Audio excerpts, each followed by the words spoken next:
Sir, আজকে একটা সমস্যা নয়, একটা প্রত্যাশা নিয়ে বিলোনিয়াবাসী আছে। সেটা হচ্ছে অনেক বছর পরে আমাদের দক্ষিণে একটি দূরপাল্লার যে কাঞ্চনজঙ্ঘা এক্সপ্রেস এসছে, এটা নিয়ে সবার একটা ইচ্ছা যে এটা বিলোনিয়া যেহেতু স্টপেজ নেই, সাবরুমে স্টপেজ, বিলোনিয়াতে একটু দাঁড়ানোর জন্য।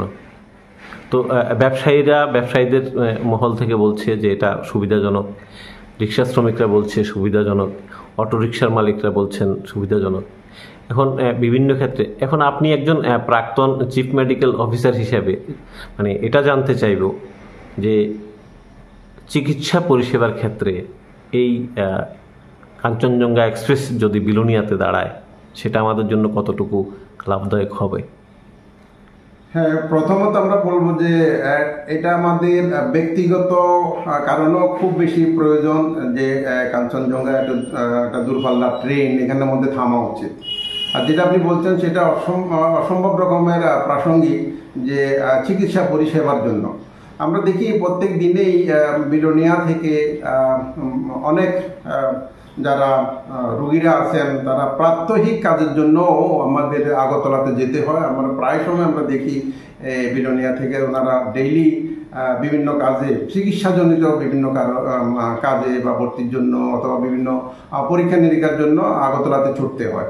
তো সেই জন্য সেদিক দিয়েও যদি আমরা বিচার করি বা সেটাও যদি আমাদের নজরের মধ্যে রাখি, তাহলে এটা খুব খুব গুরুত্বপূর্ণ যে কাঞ্চনজঙ্ঘা আমাদের এখানে বিলোনিয়াতে একটু থামুক। দ্বিতীয়ত আমরা বলবো যে যারা প্রতিনিয়তই বিভিন্ন চিকিৎসার জন্য দূরবর্তী জায়গাতে যান, যারা আমরা অনেক সময় দেখি এখানে অনেকেই যান শিলচরে গিয়ে ওনারা দেখান, আবার গুয়াহাটিতে গিয়ে যান অথবা কলকাতাতে যারা যান, তাদের জন্য তো খুবই বেশি প্রয়োজনীয় এখানের মধ্যে যে বিলোনিয়া থেকে তাদেরকে যেতে তাদের অনেক সুবিধা।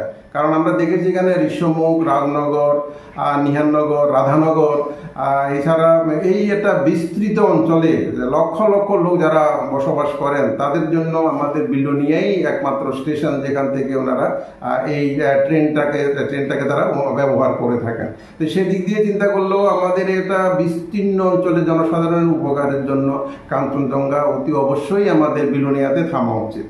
এছাড়া যদি আমরা আরেকটু বিবেচনা করি, যেটা শান্তির বাজার যেটা আছে, সেখানের মধ্যে প্রচুর জনসাধারণের বাস, ওনাদের জন্য এই বিলোনিয়াটা অনেকটাই তাদের জন্য সুবিধাজনক, তারা এখানের মধ্যে আসার জন্য। আমরা যদি মনে করি এরকম যে আমাদের এই বিস্তীর্ণ অঞ্চলে যারা জনসাধারণরা আছেন, ওনারা যদি সাবরুম অথবা উদয়পুরে গিয়ে ওনাদের ট্রেনটা যদি ধরতে হয়, তাহলে নিশ্চয়ই ওনারা আগের দিন সেখানের মধ্যে যেতে হবে, আগের দিন থাকতে হবে। তো আমরা সাবরুম কথা যদি আমরা বিবেচনা করি, অথবা একদম উদয়পুরের একদম স্টেশনের নিকটবর্তী স্থানে এরকম থাকার কোনো ব্যবস্থা নেই, তাদেরকে সবসময় এই অসুবিধার মধ্যে পড়তে হবে। তো সেজন্য আমরা বলবো যে কাঞ্চনজঙ্ঘা অতি অবশ্যই আমাদের বিলোনিয়াতেই স্টপেজ দেওয়া উচিত, যেটা জনসাধারণের সুবিধার জন্য, তাদের যে এই রোগী যারা আছে তাদেরকে যাওয়ার জন্য। পাশাপাশি স্যার আরেকটা কথা বলবো, যেটা আমরা সাবকথার পর্দায় এখানে বিশিষ্ট ব্যক্তিত্বরা এবং সবাই, সমাজসেবীরা, অটো শ্রমিকরা, ব্যবসায়ীরা সবাই মিলে আমরা একটাই সাবকথা বলেছি, সেটা হচ্ছে কাঞ্চনজঙ্ঘা একটু দাঁড়াও। এটা নিয়ে আমরা রাজ্যের মাননীয় মুখ্যমন্ত্রীর নিকট যতদূর পারা যায় ওনাকে শুধু একটাই মানে আমাদের প্রত্যাশা, আমাদের দাবি, আমাদের অনুরোধ ওনার নিকট, সেটা হচ্ছে কাঞ্চনজঙ্ঘাকে একটু দাঁড়াতে বলা। মানে সেক্ষেত্রে কি বলবেন? আমি সেটাই বলবো, আমরা এখানের মধ্যে সার্বজনিক সুবিধার জন্য আমরা তো এখানের মধ্যে কোনো প্রকারের ভেদাভেদ করতে পারি না।